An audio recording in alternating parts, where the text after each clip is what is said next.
At precisely 0900 hours on a crisp morning at Fort Bridger Air Force Base, a little girl stood on the edge of the tarmac, tiny hands clutching a homemade paper plane. She gave it a gentle toss. It fluttered awkwardly through the air, then crash-landed right in front of a decorated colonel and his men. The colonel laughed loudly. "Who let a kid onto my runway?" he said, mocking her paper plane as the others chuckled.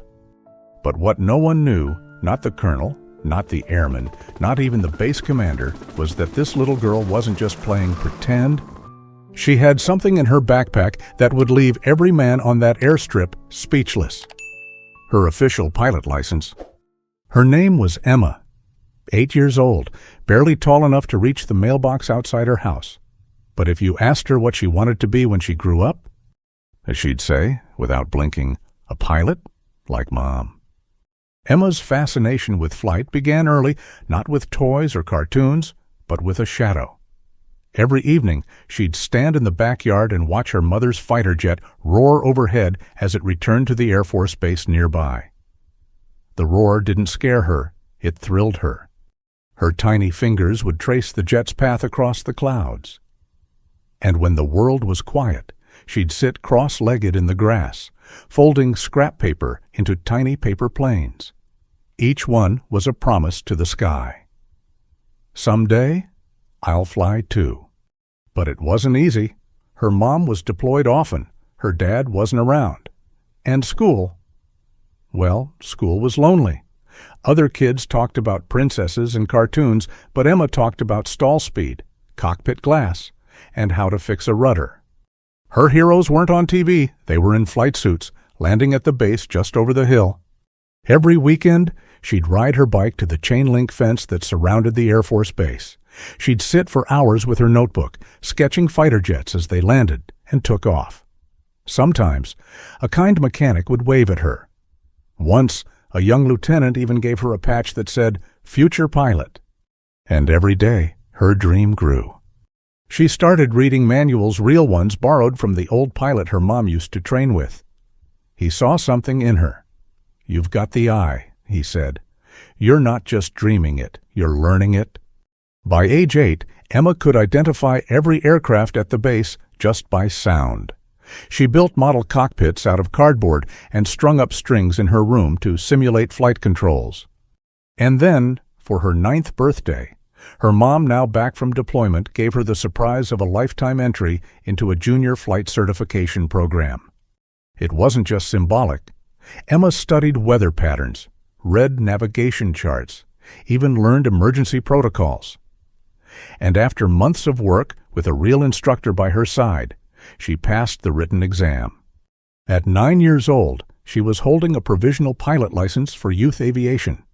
So when Emma stepped onto that base with her mother that morning, when she threw her little paper plane onto the runway, she wasn't just playing. She was testing the wind, calculating lift, feeling for currents. The colonel, of course, didn't know any of that. He saw a little girl with a toy. So, yes, the colonel mocked her, laughed, scoffed, and as his men followed suit, no one noticed the badge clipped discreetly to her chest pocket. No one looked close enough to read it. It said student pilot, certified. The wind carried Emma's paper plane only a few feet before it nosedived onto the tarmac. It skidded to a stop right in front of Colonel James Harrow, a man known for 3 things: his spotless boots, his love for order, and his absolute zero tolerance for nonsense on the airfield. He picked up the crumpled little plane, looked around, and scoffed. "Who threw this?" he barked. "Is someone's daughter playing pilot today?" Emma stepped forward. Her heart beat faster, but her voice was steady. "That was mine, sir," she said. The colonel blinked, then chuckled, the kind of laugh that doesn't come from humor, but from disbelief. "Yours," he repeated. "Sweetheart, this is an Air Force base, not a playground." The other officers smirked. A few airmen laughed. And in that moment, standing on the open runway, with the weight of military eyes pressing down, Emma felt the sting of being small and not taken seriously. But her mother stepped up beside her. a decorated pilot. She'd earned her stripes. She opened her mouth to speak, but Emma gently reached out and stopped her. "It's okay, Mom," Emma whispered. "Let me handle it." The colonel handed her back the paper plane with a smirk. "Well, if you're going to fly, at least learn how to land." And that's when Emma looked him straight in the eye and did something no one expected. She reached into her backpack and pulled out a slim blue folder. Inside, neatly laminated, was her certificate stamped and signed by a licensed FAA instructor. At just 9 years old, Emma had passed every requirement for a youth pilot license. The colonel raised an eyebrow. "What's this? A make-believe diploma from flight camp?" But Emma didn't flinch. She unfolded the certificate and held it out. "Sir," she said calmly, "this is my student pilot license. I earned it after logging 20 hours of ground school, 12 hours of flight simulation, and completing my solo assessment under FAA observation." Silence fell over the tarmac. The same airmen who'd laughed just seconds earlier now leaned in. The same officers who'd dismissed her now stepped closer. And Colonel Harrow. He slowly took the certificate, read every word, then looked back at her. For the first time, he didn't see a little girl with a toy. He saw a girl pilot with grit, determination, and credentials. He cleared his throat, trying to regain control. "That's impressive," he muttered. Then he added almost reluctantly, "But a paper plane is still no aircraft." Emma smiled, picking up her paper plane and smoothing its wings. "You're right," she said, "but it's where every pilot starts, and mine just took me farther than you think." In that moment, respect replaced ridicule. The colonel mocked her no more. And deep inside that hardened military man, something shifted. Because while she hadn't flown a jet that day, she'd taken off in a far more powerful way. The colonel stood still, the paper plane in one hand, and Emma's pilot license in the other. For a few seconds, the runway once full of noise and chatter fell into complete silence. Then, from the far side of the airstrip, a voice crackled over the base intercom. "All personnel prepare for incoming flight training demonstration, ETA 5 minutes." The colonel turned toward the sound. "That's strange," he muttered. "We didn't schedule anything for today." Just then, a sleek training aircraft, a bright red Cessna 172, appeared on the horizon, circling low above the base. Its call sign, Emma's name. The colonel squinted into the sun. "What in the—" Emma looked up, a calm smile spreading across her face. "That's my instructor," she said. "We scheduled a check ride for this morning." The colonel raised an eyebrow. "Wait, you're actually flying today?" Emma nodded. "If I pass this one, I earn my full junior endorsement."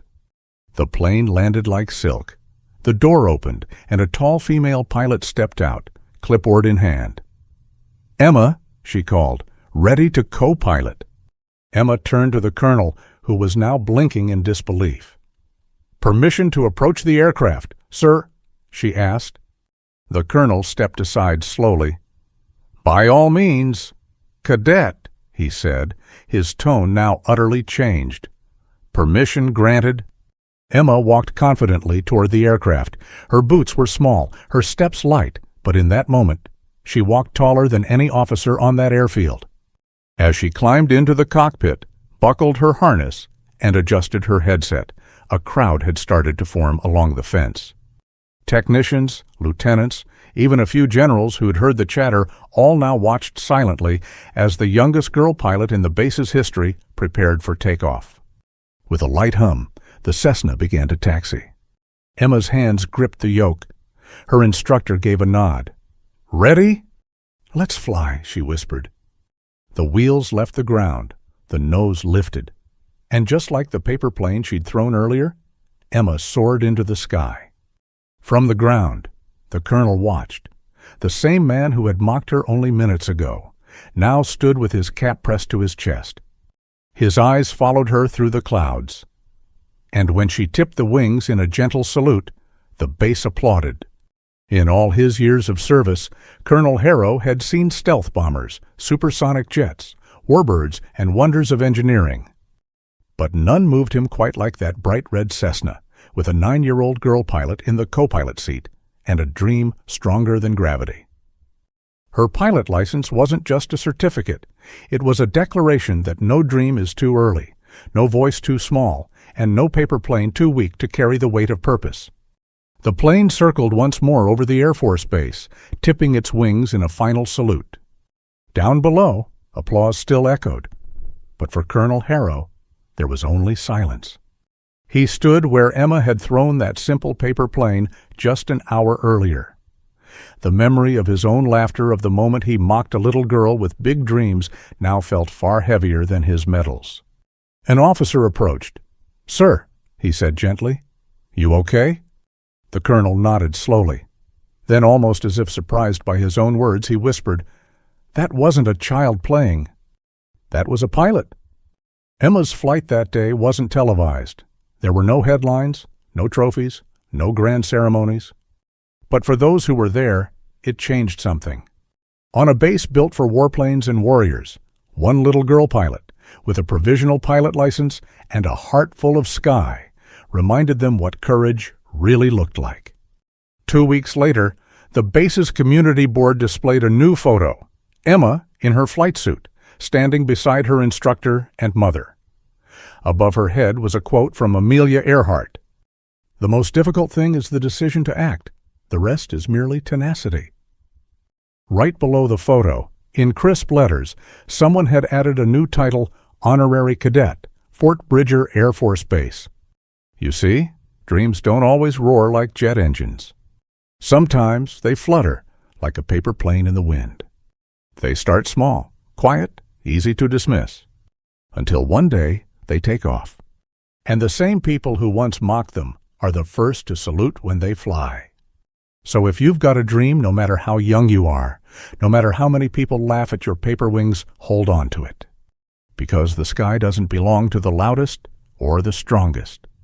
It belongs to the ones who dare to lift off anyway. Just like Emma did. Dedicated to every child whose dreams were laughed at and flew anyway. If this story touched your heart, don't forget to like, comment your favorite moment, and subscribe for more powerful true stories. Turn on the bell so you never miss another inspiring moment. Watch next. Army Colonel laughs at little girl's military trivia until he sees her West Point cadet badge.